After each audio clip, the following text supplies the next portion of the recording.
Roman Reigns is set to defend his unified title on SmackDown. We have a CM Punk injury update, and a title match has been confirmed for Money in the Bank 2022. Find out what it is in a bit. So it was announced last night that Roman Reigns is going to be returning on next week's SmackDown to defend his Universal Unified Championship on TV.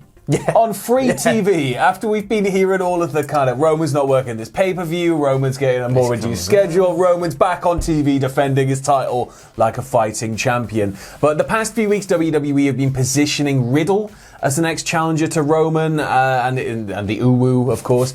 He challenged him to a match at some point in the future. Reports then indicated it was originally scheduled for Money in the Bank, and then SmackDown last night, Riddle was given a challenge of his own when he faced off against Sami Zayn, with Paul Heyman watching on from commentary. Of course, Sami's kind of trying to force his way into the bloodline. Sammy is one of the greatest members of the bloodline. He's an honorary Uso, bless him. I love him. He's doing so well. I think Jack put on Twitter the wild Skamoan. Yeah. It fits really well for Sammy. So there was a stipulation involved in the match against Sami. If Riddle lost, he'd be banned from SmackDown, but if he won, he'd get a match next week against Roman Reigns. And then following the match, of course, which was essentially, Sami had Riddle almost banged to rights at certain points. He used Orton's draping DDT. He was teasing the RKO, doing the slams.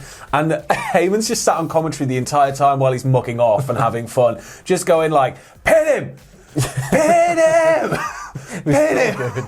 And then Riddle gets up RKO, and the rest is history. We got Riddle versus Roman next week. But then, the Usos came out, jumped him afterwards. It's very confusing, though. This is Roman's first defense since WrestleMania. And it's a random SmackDown in June. Yeah, we've obviously said before that they were changing this from Money in the Bank. There's meant to be a Money in the Bank. Yeah. It's very strange to just go, well, we'll not put it on Money in the Bank, we'll just put it on SmackDown.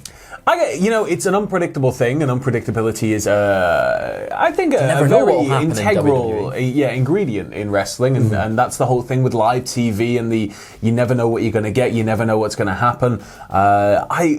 I like it. I like that we're seeing titles being defended on TV, especially the main belts, especially after we've had the kind of, is Roman going to do a Brock? I mean, it's exciting to see that. We wonder what will happen next week. We know that Riddle's going to get absolutely jumped and outnumbered. I feel sorry for him here because he's not got Orton or Randy, as he calls him, Randy, to defend him or help him out here. So, good luck to Riddle next week. I'm excited for the match, though. Yeah. Well, moving over to the other side of the fence, we're going to take a look at CM Punk's injury. There's been a bit of an update regarding that.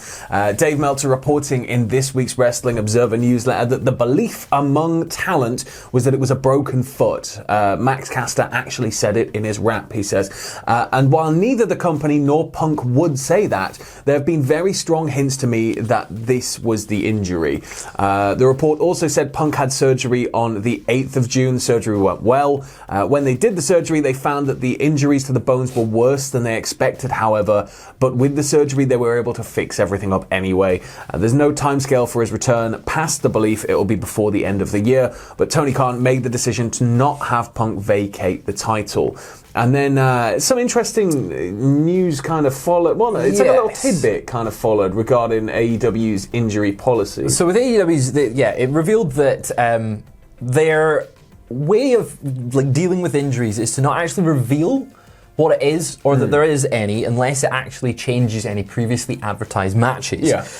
I think this was noted with Jeff Hardy and Adam Cole's injuries. They were acknowledged, but not actually revealed what they were due to this policy. Now, obviously, Punk was quite a big deal. It's changed kind of their booking for quite a lot Forbidden of things. Door and probably had to shimmy over the next year. Right. So it makes sense that they would go, he's injured, he is injured. But it revealed it's a broken foot, it looks like, which is quite painful. I think that, withholding the injuries is interesting, but it does, I guess, it allows you maybe a little bit more creative freedom. Yes. in regards to, somebody could have a very minor injury, but if you were like, oh, but if we had you off TV for 2 or 3 weeks, we could maybe build it a bit more. So you could maybe spin things to look slightly more severe than they are in kayfabe. But yeah, that was... You also get that big pop if you make it look really severe, they come back early and it's like... But then you don't want to make it look too severe because then it's like, oh, well, a lot of people are getting really severe injuries here. Yeah, that's the downside of that. But yeah, it's a good policy to have. It's very like real sports like NHL and NFL and stuff if they don't want to reveal the extent of the injury. But it's cool. Keeping it kind of with AEW here, it was announced a while back that Bret Hart would be managing Ring of Honor World Tag Team Champions and AEW stars, FTR, an independent show when they took on the team of Brian Pillman Jr. and Brock Anderson with Arn Anderson. Well, it took place last night with FTR picking up the victory. And just look how happy Bret is. It's not even a story. It's just look at him. Well, the story here is Bret Hart is happy. Look, he's man. Look at him. Just yay! Yay, FTR. Well, we've obviously, there's been a lot of talk about FTR want Bret in AEW. Yeah. We want Bret in AEW. Everybody wants Bret in AEW, but there's potentially some sort of outlying contractual situation with WWE that prevents him from appearing just at this stage. But this has been a nice little workaround, and it's just nice to see the three of them stood there. He's happy. The boys, the FTR, get to have their moment with Bret. He gets to have a moment with FTR. Yeah. It's just funny that it's on a very small independent show. Yeah, it's cool. Imagine being in that audience. Bret Hart comes out. Unbelievable. It's wild. Moving back over to the WWE side of the fence, though, and in slightly concerning news, this one sort of flew under the radar. It's from a couple of days ago, earlier in the week, but Brian Alvarez had mentioned on the Brian and Vinny and Granny and Craig show that WWE is looking to cut more NXT 2.0 talents very soon. This would apparently be in line with the company edict to release talent every 6 months should they see no improvements in them, which is something we've been hearing about. It's WWE a very unfortunate one. It's looking to maybe treat its prospects more like actual sports prospects, where it's like, hey, how are you developing? Okay, maybe come back in a bit. See you get later. your 6 months probationary period sort of thing. It's like, okay, you've not made improvements. Yeah, but on this, Alvarez said, I don't have all the details, but with NXT 2.0, they got the new deal where you got 6 months to get better in this SE program here.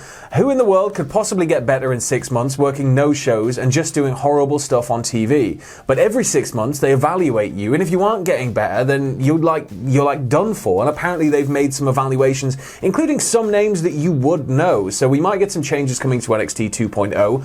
Not a cancellation. Some people might get cancelled. So I think we've got to make clear they're cancelled in terms of they would get released. cut. Released. But I think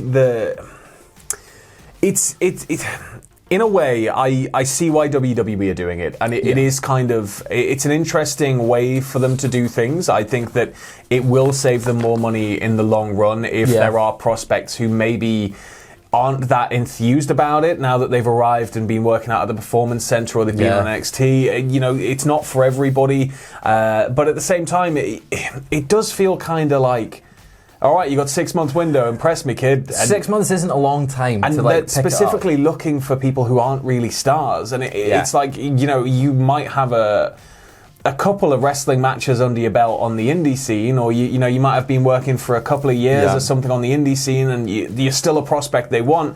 Then I think you're going to fit in a lot more because you have that experience that he's talking about there. Of course, NXT are apparently returning to the Coconut Loop, so we're going to see. They started last night. I think was their first tour show. So maybe these tours will help these 6 month stars. Oh, they undoubtedly will, because any experience out there in front of a smaller live audience, I think that it's just experience at the end of the day, isn't it? And that's the key here.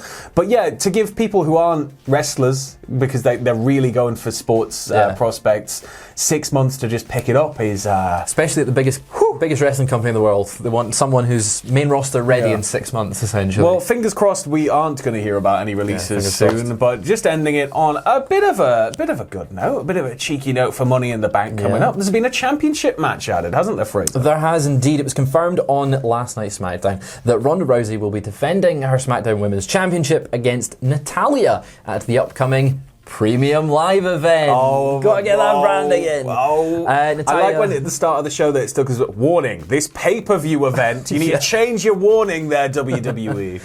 They do. It's completely outdated now. Natalya became the #1 contender last week by winning a 6-pack challenge match. Last night's SmackDown, she attacked Rousey following Rousey's match with Shotzi, with Rousey delivering a fantastic promo right before. What do you think, Baton Rouge? You think she deserves a chance at a title, Shotzi? Oh, you're on, Ski. She placed her in a sharpshooter, and Rousey refused to tap out. So now Money in the Bank. Brett's move. It's Brett's move. Yeah, you can't be doing that. Got to tap. Money in the Bank now has the following matches confirmed. We have Bianca Belair versus Rhea Ripley for the Raw Women's Championship. That's gonna be great. We've got a men's Money in the Bank match, a women's Money in the Bank match, and Ronda Rousey versus Natalya. What do you think's going on with Bianca Belair? Because she, just real quick to end the video, because she stole that victory. Yes. She stole that victory quite clearly, and now it's just kind of like, oh, you're up against Rhea. It's like, you can't just go back to... This isn't a Mysterio situation where you can just do whatever you want and... what? I would like to see Rhea take the belt here. I'm intrigued to see what a full-blown kind of twisted Healy Bianca would be like. Well, so true. I'm like...